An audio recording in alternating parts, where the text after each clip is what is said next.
first of all, I'm going to make two big statements. These days, in SaaS in particular, brand and community are the only moats you have. If you don't have network effects, which like a lot of SaaS doesn't have, right? We don't have any network effects whatsoever. So my moat is going to be my brand, and if I can build a community around, not even around the technology, but the ideas that we are, problems tangential to the ideas that I'm talking about. I know. So wait, so I'm curious about that though. Do you have, because I was talking to my video team earlier and I'm like, do you just have someone like traveling with you and they're in the house 24/7? How would this happen? So the most amazing thing about that whole charade, in my opinion, is the fact that it wasn't actually that invasive. So dude traveled with me, John is his name. He traveled with me last year everywhere I went for work. And then Christy, who made the show, interviewed me like this on Riverside once a week for an hour about what was going on. So basically that went on for a year. And then So he was just like traveling with you for the entire year. Yeah. Whenever I traveled for work, he would go. And I think I went on like 5 or 6 trips. And then the story happened over a year, but the episodes are not sequential, if that makes sense. Does that make sense? Like, you guys basically pieced them together. Yeah, exactly. A lot of episode 4 happened in February, whereas like a lot of episode 3 happened in May, if that makes sense. So the stories were cohesive within the arc of the episode, but it was not like she needed to pull from this like year-long trajectory, right? The amazing thing is it feels like I was like Gary Vee and I had this guy following me around for the Daily V all day, every day. But that wasn't the way it was at all. And I was just so impressed with the product. I mean, like it's sitting on YouTube as a repository. We did not do anything to promote it on YouTube in any way. So like it didn't get any audience in YouTube because I have no audience in YouTube. I'm not a YouTuber. It's not contextualized for LinkedIn. And what I mean by that is I could put the best text post up.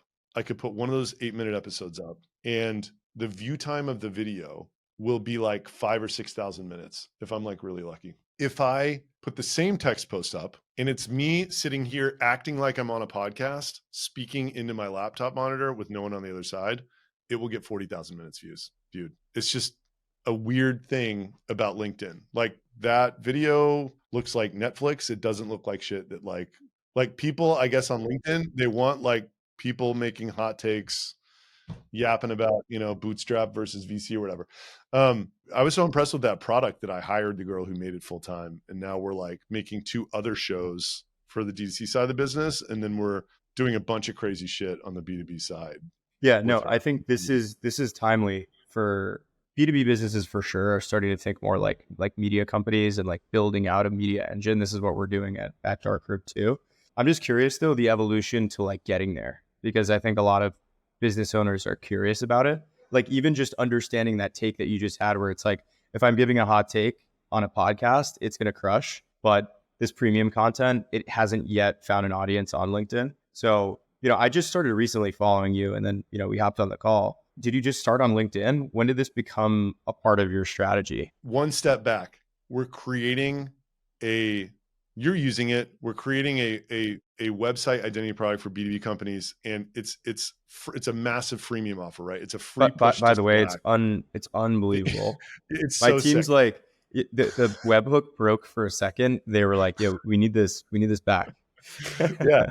So like, community plays a massive, in my opinion. Community is so 2 things. First of all, I'm going to make 2 big statements. These days in SaaS in particular, brand and community are the only moats you have. If you don't have network effects, which like a lot of SaaS doesn't have, right? We don't have any network effects whatsoever. So my moat is going to be my brand. And if I can build a community around, not even around the technology, but the ideas that we are, problems tangential to the ideas that I'm talking about. If we can build a strong community around that, that is the other thing that is incredibly difficult to build, right? And it's super long game. And like, it just is, I think those are the 2 moats.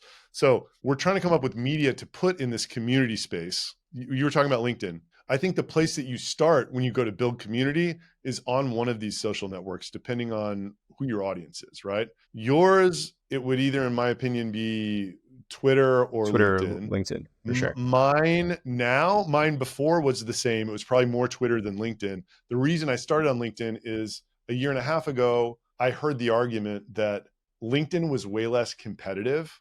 So like for the amount of active people on LinkedIn, only 1% to 2% of people create content versus Twitter is like almost 50-50.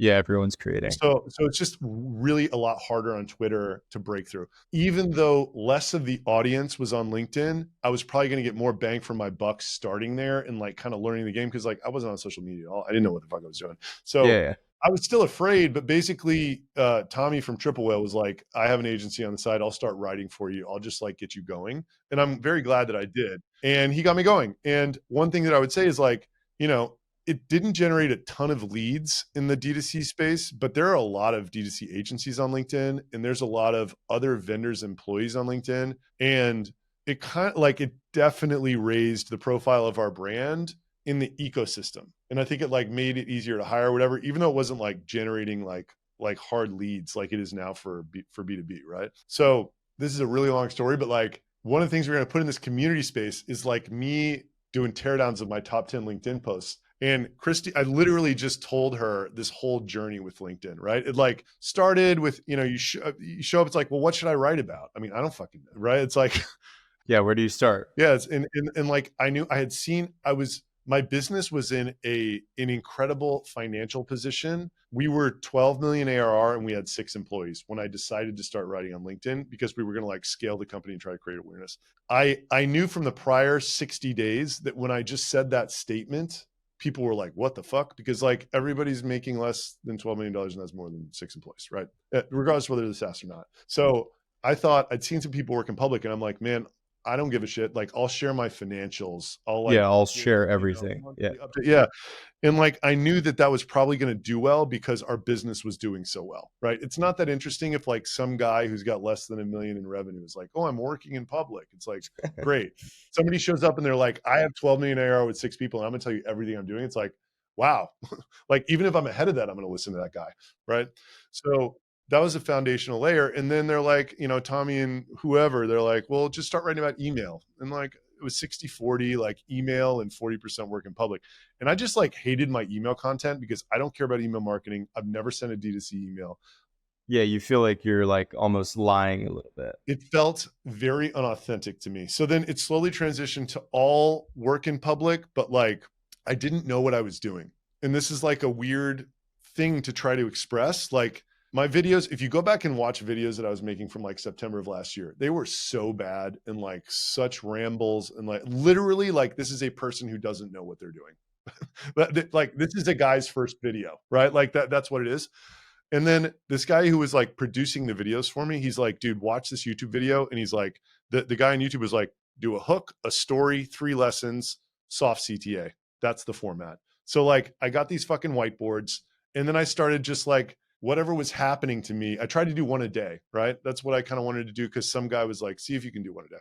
I started doing that and I'd like write them all and record them all in one session. I'd like write the topics and then, you know what I mean? I got a really good system for recording and getting it cranked out, but still none of it felt like it was working, you know, like I do a video and it would get like 22 likes and like I go to trade, you know, I knew that it was captivating a very small audience because I would go to trade shows and I would hear people say, I literally watch every single one of your videos. Like they're awesome. Right. But like, I didn't know, I was like talking about work-life balance and, you know, spirituality or something one week. And then the next week I would talk about like how to fire people and like, you know, how you like hire A players and shit. No idea. And then I also thought I had this whole machine that involved a lot of people and I didn't feel like every post was the best that it could be. So eventually I found my current guy. And, you know, I'm a member of this group called Pavilion. It's a revenue leaders group. And this guy, Sam Jacobs, grows his entire business on LinkedIn. He's got a really good LinkedIn game. You may have seen him. This guy, Alec Paul, is his coach / consultant. He's not a ghostwriter. He's just strategic and he's an editor and he makes sure your headline is the best it can be. And he knows exactly how the machine works and he can show you different templates that hit and all this shit. Right. So, and like he keeps the top, like, a reflection, you know, what's happening in your life. What should we write about this week? I need another post. I'm good, whatever. That's what it is. And then he posts it, right? Started working with him, but I was still kind of aimed at how do I explain, how can I talk about enough that is related to Shopify founders that like we can see if this will pull leads in, right? This one I think is interesting for you because, I mean, you're not an e-com operator, right? You haven't had an e-com store in the past. This was my whole internal conflict. But that's why it's so interesting. You're going B2B, and like now your audience is going to be massive, and it's all going to be relevant to the. This is my story with all this. I thought it was incredibly inauthentic for me to be writing about anything related to ecom. What the fuck am I going to say that Nick Sharma, like he's making landing pages for people every day, right? Like I'm doing nothing of the sort. I am not, I cannot say a single thing to these people that they will think is valuable, right? That's at least how I felt.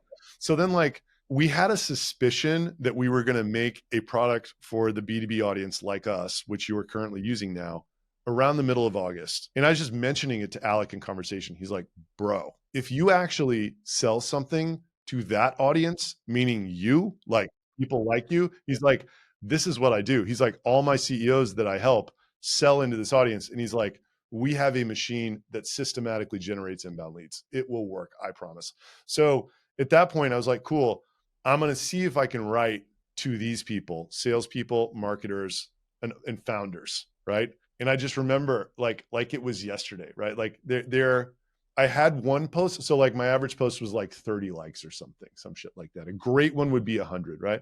And then I wrote one that was like, I spoke to 30 BDR leaders over the past however many weeks. And here's the 8 things. And it was just pain that we were all feeling. It was just this pipeline crisis where, these poor BDRs are catching it 9 ways to Sunday. People are being told not to buy and their fucking emails don't work anymore and all that shit.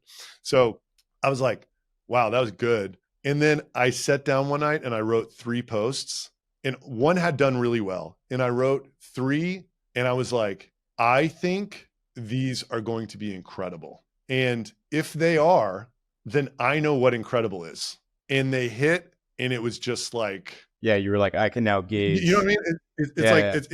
I'm like, if I'm right about this and I know what great is, like I can keep this machine going forever. And I can't emphasize enough, in the 12 months up to that point, I had never felt anything close to that, right? I thought the BDR post that did well was pretty good, but I wrote 3 and I was like, these are going to fucking slam.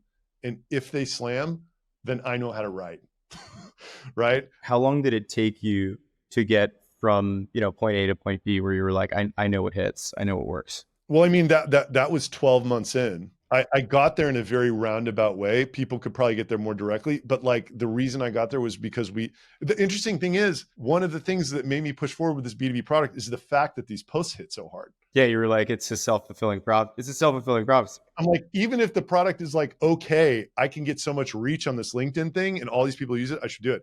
And then I was like, my fucking business has a churn problem, and like, I'm going to avoid in like. But that's commerce SaaS, right? Yeah, we thought that it was like, because we were selling to 2 small people, I'm like, we're going to skip that this time. I'm going to go straight to the mid-market, 30 to 50K ACV. It's going to be one of those operations. But over the next 3 months where we were like getting beta testers on this product, my audience grew so much and the posts were just hitting so hard that I was like, if we make this free, then, and with like an upsell, right? If gating integrations, right? He's like, I was like, a big freemium offer will help me disproportionately to somebody who did not have this megaphone already. It's getting real dark in it's Brazil. Like storming out there. It's storming out there. Yeah. I'm concerned. Yeah. So strangely, like the LinkedIn presence was like informing the product. And it was also like informing the whole go-to-market strategy, like the fact that it kept going better and better and better. But now I feel like there's like an actual, so now you have audience, you basically have brand awareness, top of funnel, you have like a channel to basically insert this product once it's ready. But you also think on the product side, this is going to crush because it's just a superior business, or, I haven't used retention on the other side, right? Yeah, it's retention on the other side works really well for a really successful store. That's just a reality. Like if you are crushing it, it's like lighter fluid to make your fire bigger, right? If you are anything but crushing it, it's just not as obvious, like it works great for some people, it doesn't for others. But like, how can you argue with a free product that sends LinkedIn profiles to Slack of people that were on your site? like if you took the free thing away, then there's an argument. It's like, well, is this worth X per month, right? I think there's a bit too about like when it's not a free product, pricing is such an important part of the equation. Like when you're figuring out product market fit and Yeah. how large your TAM is. To your point, like I'm noticing on the commerce side, they're scrutinizing price so much, like, and the switching costs are just so low because there are a million of these software providers in commerce that it's like you need to have the best product at like the price where no one's gonna look twice. I mean, that's my view. And my hope is that I'm trying to sell, instead of like a price per lead, I'm trying to sell this idea that if you want to save time with integrations, pay $500. If you don't, knock yourself out with a free app forever. And my hope is that if someone actually wants to save time, then they had already found value from the free product. And if they need to save time, $500 a month is a drop in the bucket. Yeah, That's the hope. I like that. I think that's logical. So okay, so it basically took you a year to get LinkedIn to a place where you were like, I know what my audience wants to hear. I know that I'm producing is quality. And then at what point were you like, let's go deep on, basically making a reality TV show for LinkedIn? That was a year ago. That was before my LinkedIn was hitting. That was a total I don't know how else to say it. And I don't think it's repeatable either. I think it's like the girl, Christy, who produced the show that just does great work. And it was like I had zero creative input into that, Yeah, you were like, here, I'm just filming, like make something. Yeah, I was just like, I will, she made the first couple episodes and then I even stopped watching them before she launched them because I was just like, dude, this is great. I don't care what, you know what I mean? So yeah, she just like really does a great job. And, it wasn't inexpensive. Like, I think we spent like 250 on it, right? So like 18 episodes. I mean, that's fucking expensive when it comes down to it. I was telling myself they were $5,000 an episode, but it ended up being a little over 10. But, and like, it's one of those things, right? It's like, what did that do for me? I say that I'm not trying to get famous. Meanwhile, I'm like making a fucking reality show about myself. And it was just like, when I go certain places and people are like, I've watched every single episode, it's like that person is connected to everything that I am doing in a way that they could not have been any other way. Right. Like Priceless. They're going to buy anything you're putting down. Totally. So like, I didn't feel compelled to continue doing that show just because I didn't think it was like the best use of our resources to keep that going about me. Like we're making one about Kyle now, our partner guy, who it's called Events That Don't Suck. So it's his journey to try to create, an event motion of events that people actually want to attend, right? Like rather than these trade shows that we all fucking hate and are super expensive. And then we're making another episodic show on the D2C side called The Art of Excellence, which basically profiles, there's certain people in this ecosystem who are like revered by everybody else.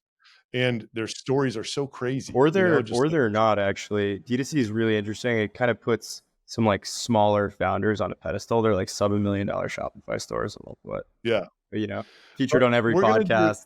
We're doing like Curtis from Portland Leather Goods, Ben from True Classic or whatever. So like these stories are just wild and they're not case studies. We're not even mentioning our product or their success with it. It's literally telling the brand stories and just aligning their sort of excellent execution with our brand. And then that's the whole media product, which I think is like the ultimate show of confidence. Some people might say it's stupid, like to put so many resources into that.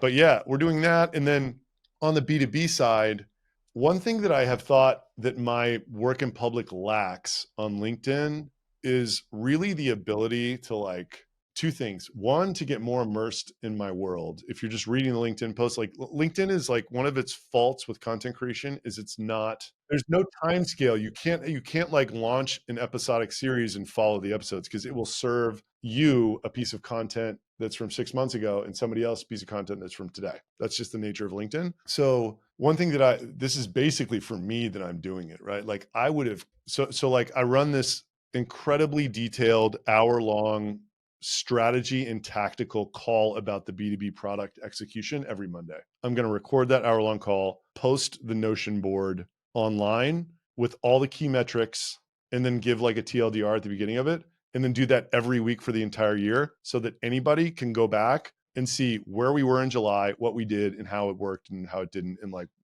any of these businesses, 0 to 1, 1 to 10, I would have fucking died to know literally on a week-to-week basis what they were focused on, why they were doing what they were doing, or whatever. So that's something I'm putting effort into, like providing. It's like not like stories like last year, but it's like, I wanted to get more immersive into the actual company building. And I think that that's going to resonate in a different way with this audience, right? Because like they're actually building these SaaS companies too. Yeah, that's what people want to hear. I think, how do you go about building like a media function and culture within retention? Like, what advice would you give to another founder who's like, I can't get my VP of sales to create content? This is what Alex says, my coach. When other people see you doing it regularly, especially if it works, it will call them to do it as well. And it has. Like, we're getting Santosh involved. Kyle started getting involved. Diana's a little harder because she's so busy. But like when we we just hired this guy, Pete, because one of the things I'm trying to do with the B2B business is to make Chat GPT be the entire support org, not like 90% of it, like 100%. So we like hired a guy to do that. And we're going to try to make him a chatbot influencer, because like everybody wants to hear that story of some startup that scaled with no people using fucking OpenAI, right? Like, so we're going to basically sacrifice sales and support quality in order to just have our whole customer facing surface be chatbots. That's incredible. Only to yell about it. Literally, the only reason we're doing it is because I think the story will create virality more than offset what we're missing. So yeah, I mean, if you can tell from listening to me, I now think about everything I'm doing through this lens, through this theatrical, like, what can I do? It's like, I truly believe the stuff I write about. If you try to go hire a team of 20 SDRs to sell anything, it's not going to fucking work. Probably one person who's a talented growth marketer can do more than them. That's my guess. So it's like, what is available to you? I just think the motion that will be the most successful is probably something that looks like what Jolie Skin did last year. Tiny internal team, massive UGC machine. Like, can I create a freemium PLG product that, maybe I'm giving people the free plan away to like post how in excruciating detail they booked their first demo? Can I Yeah. create this, 20 LinkedIn posts a day of people saying, this is how I booked a demo with retention.com, right? I haven't seen anyone even attempt that yet. Definitely on the B2B side. And it's funny, we've got Arjun on the pod next week. No, I mean, like, go into more specifics about like how you're engineering these structures, because on the B2B side, it's like human resourcing, it's getting the right talent. Like, I think that's something that people are interested in. What I just said, I don't know how we're going to do it yet because we haven't gotten there. However, I'm going to try to start. I actually am working with this guy, Morgan Ingram, to start with 10 sales influencers who are sort of known. Like, you wouldn't call them micro influencers, but they're not like big influencers. And I basically did a 6-month deal with him where, he's going to fly these guys out to Atlanta, and in a different 2 per month and in a different spot, different location every week, like film them using the product and having success with it. That will turn into 3 to 5 pieces of content. And we're going to have them all agree to put a retention.com title in their LinkedIn so that we can pay to promote it with thought leadership posts. So if he can do 10, and then, Alec and I can also do 10, like our performance marketing girl on the D2C side will have this like massive library of content to just every day be promoting a different one with these like inexpensive thought leadership ads to like the audience we're trying to go after. I'm just trying to create the perception that we're literally everywhere. And before you started writing on LinkedIn, did you do any sort of marketing or advertising for retention to get you guys to 12? So literally to go 0 to 1, I'll send you a link to this. I did some Facebook ads for 6 months that like were hilarious. This was late 2019, early 2020. And like Instagram stories was starting to get big, like people, Snapchat, all that stuff. Like people were walking around, like doing selfie videos with interesting backgrounds and trying to be amusing or whatever. So I was kind of like, what if you could do that, but like have it be answering the sales questions everybody had? And they were funny enough where, you could get an audience of people anticipating the ad next week. Right? Do 1 60-second ad per week. So that my wife and I did it, these fucking selfie video ads.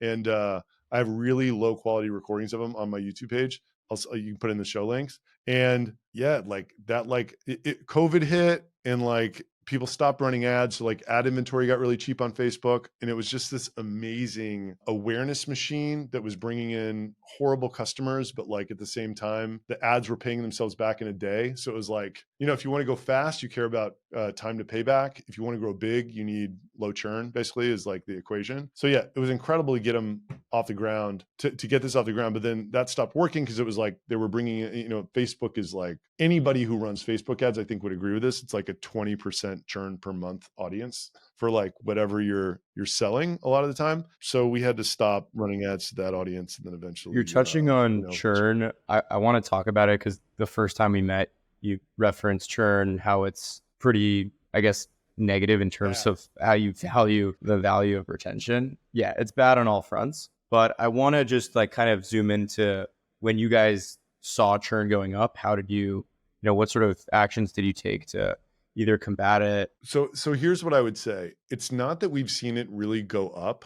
The mistake that I made was a year and a half ago when we thought we had found our true ideal customer profile. I thought it was going to be a lot lower at its end state than it is. Does that make sense? It's still way lower than it was 2 years ago. I just thought we would be operating in like a Klaviyo type world. I thought this was like so close to the revenue that like nobody would ever cancel it. And it's just, as I learn, systems of record in MarTech tend to be the lowest churn businesses, or being a super like a non-negotiable part of the workflow. It just has to be there. The worst is selling leads to people, which is effectively what we're doing. We're selling intent data to small businesses. Selling intent data is an inherently high churn category. Small businesses is an inherently high churn buyer persona. So good luck with that. That doesn't mean we can't make it better. Of course we can. The way that we are choosing to combat it is basically by tilting our sales gun up a little bit, because we have learned that the tech works better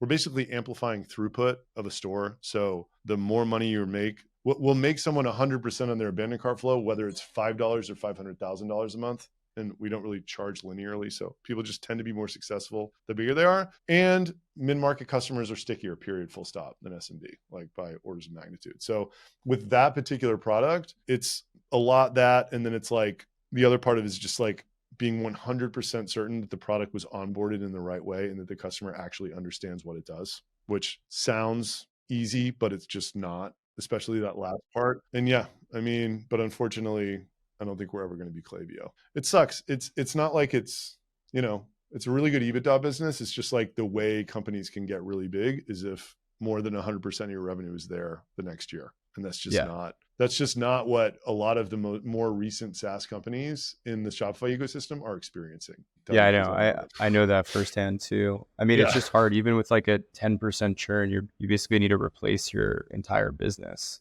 the next year. Yeah. Exactly. Where are these stores coming from? Right. And like, fortunately for us, we run at a substantial EBITDA margin, but like a lot of people do not. Right. The really dangerous position is if you're burning money for that outcome. There's a couple of things I want to touch on based on what you just said. I want to talk about like the privacy landscape, and obviously like Shopify merchants. I think they like to think they're pretty well versed in privacy changes. I would challenge that a little bit. How does that differ on the B2B side? Because I don't even think B2B businesses even think about privacy, which is probably a really positive thing for your business.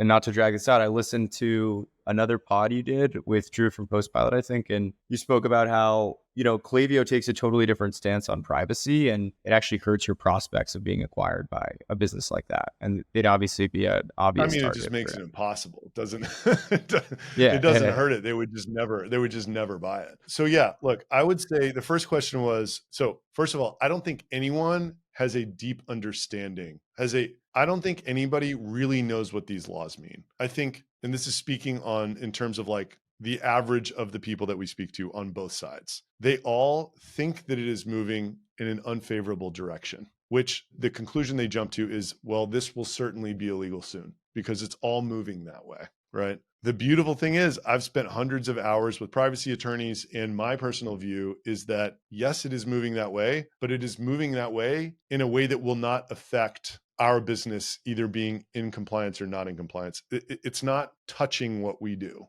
As it relates to our business, the outcome of all these regulations is going to be more more cookie banner acceptance with like more descriptive statements on them about what's going on. They're not trying to do away with this technology. The spirit of these laws is to try like increase disclosure to consumers, right? Nobody understands that for 1 second. The other interesting thing for the Shopify audience, if that's who's watching this, is CPRA and CCPA doesn't even apply to people with under 25 million in revenue. No one knows that. That's 99.5% of Shopify. Anyhow, on the B2B side, what I would say is there's this interesting kind of like bifurcation.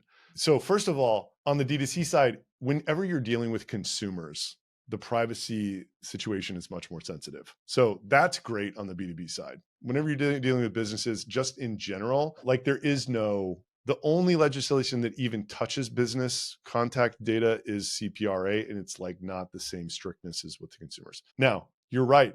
B2B companies, like they really don't give a shit about this up until a point when they do, and then they care more. So like if they've hired a chief information security officer, then this person's job is to basically create friction caring about this kind of stuff. So we're focusing out of the gates on the smaller consumers anyway with this free offer and trying to create virality and all that shit. And like people who can get the script on in a second, like you're the perfect customer, right? This is exactly who we want to get, like 250,000 people like this using it. At some point, we're going to start wanting to move up market. And at some point, we're going to have to figure out whether that is something that is like just tricky to navigate or whether it's just like a non-starter.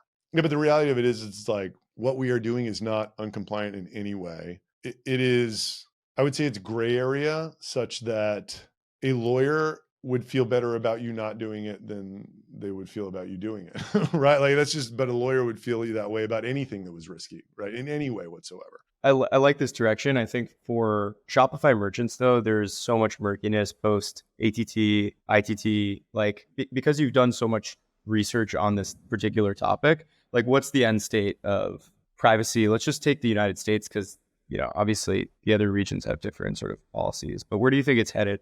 I mean, I definitely think it's going to get more restrictive, but I don't think it's going to become restrictive in a way that's going to cause a negative effect on people's businesses from where it is today. Does that make sense? Like I said before, I do think there will be, you know, people will have to sort of put more cookie banners on different places or whatever. I think that the fear is like greater than the future reality, you know? Like anything that happens, it's not going to be like, for instance, Canada has a law that if you don't have like a recorded opt-in date and URL in the last 18 months, you can't email these people. Like my view is that is never going to happen in the US. From what I've heard, the direct marketing agency lobbies very hard to keep the can spam law as it is. And they reviewed it in 2019 and it doesn't feel like it's changing. The state level stuff it's a lot faster moving. But another thing that I would say is there's no right to private action on anything related to what we're talking about, meaning like consumer data and messaging these people. That means an individual cannot sue you. It is going to be the government going after companies who are in violation of this. Where are they going to start? They're not going to start with some fucking Shopify store. And yeah. Furthermore, the law doesn't even apply to people who have less than 25 million, right? So like, all I'm saying is like GDPR does apply to them, right? So, and that was a pain in the ass. And the fear around this legislation and the lack of understanding of it is, in my opinion, much greater than the reality of the law for almost everyone who is afraid. That's the way I'm going to put it. It's a good take. For, you know, I just want to switch gears too, like from your journey from 0 to 12 or 0 to 1, 1 to 12, 12 to where you guys are at today. You know, how have you adapted? How has your role changed? Like, how are you thinking about that as the business has grown? Man, that's such a good question. So, I mean, I don't even work on the Shopify business anymore. I don't know if you knew that.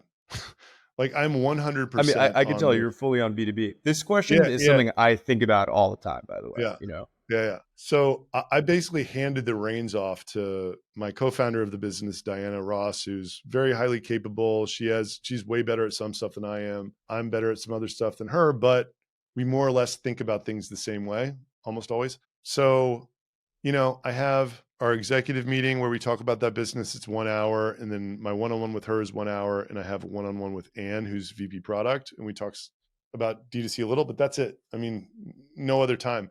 in some cases I can be like, yeah, maybe I'm still like symbolically sort of the leader of that business, the public or whatever, but I have no role in it at all. Besides very big picture strategic, nudging people to like look through different product offerings and stuff like that.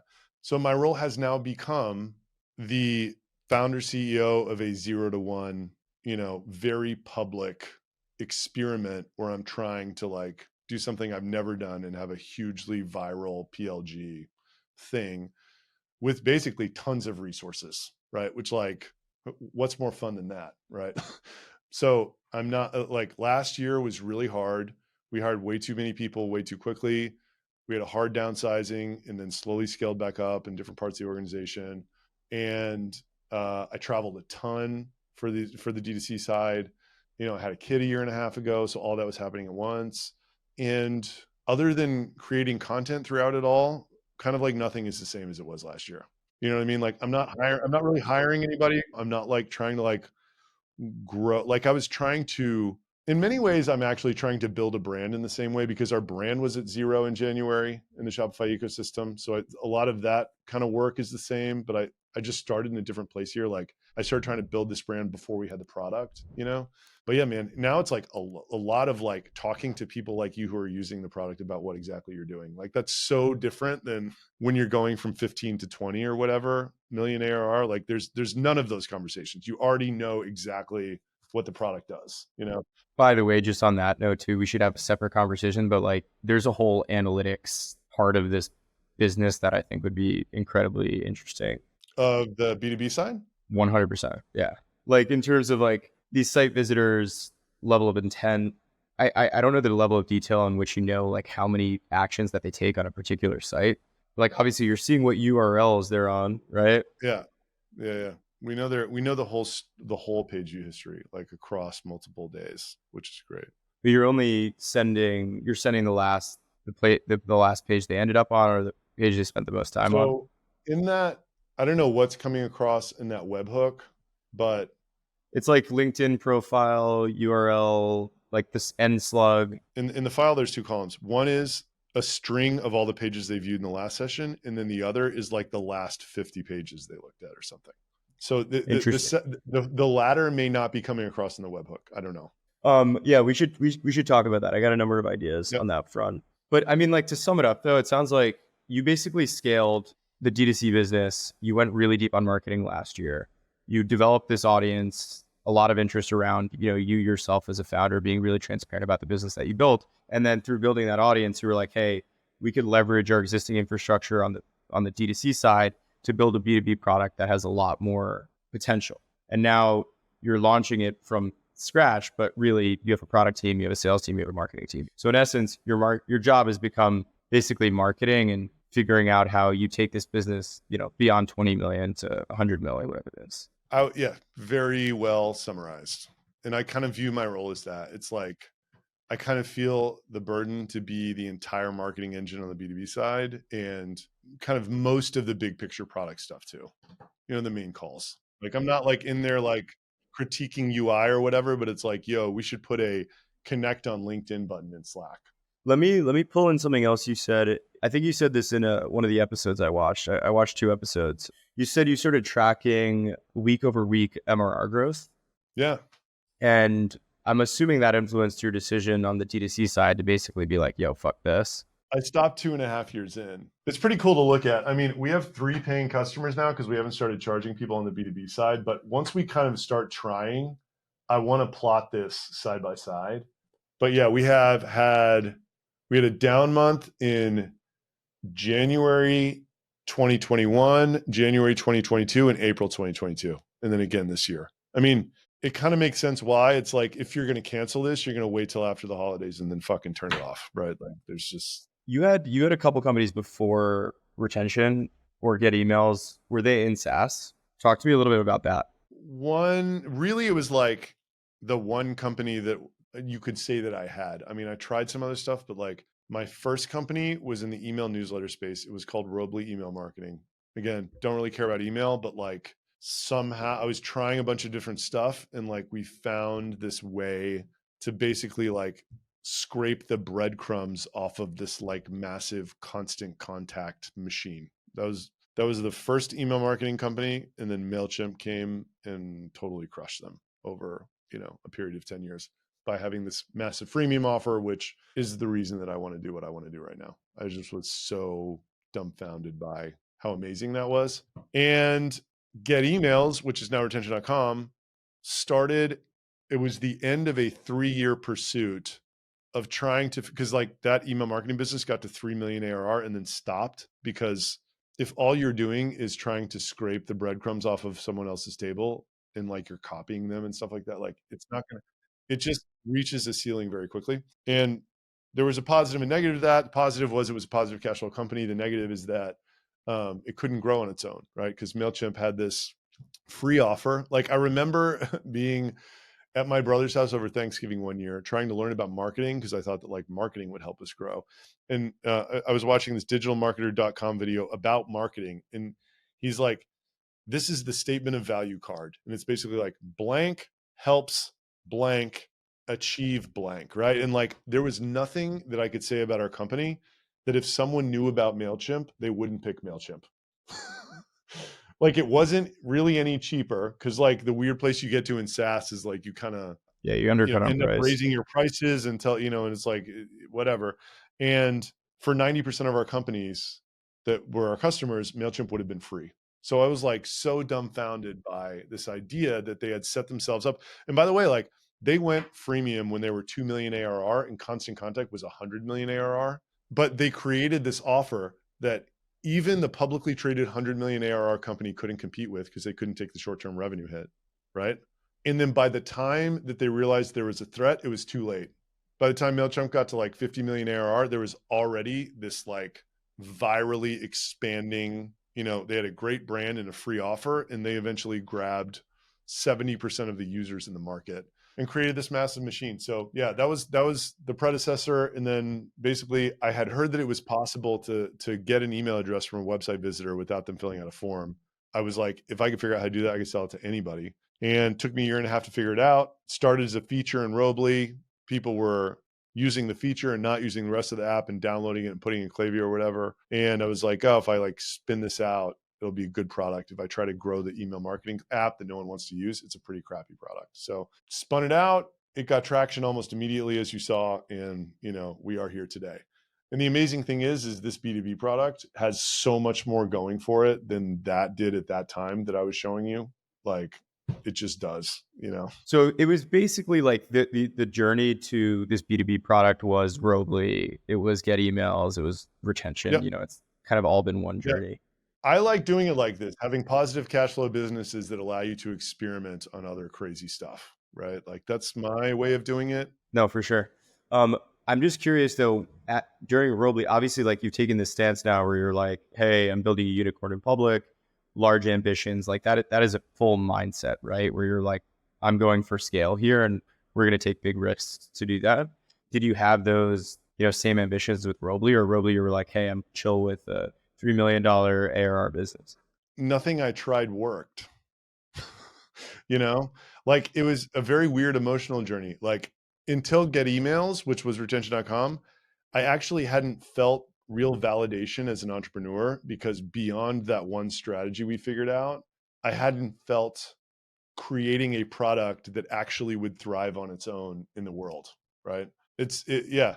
So not at all. I didn't have that. I didn't even think it applied to me. And really what opened that door of thinking that it was possible was sharing an office with the Jasper AI guys for 4 years.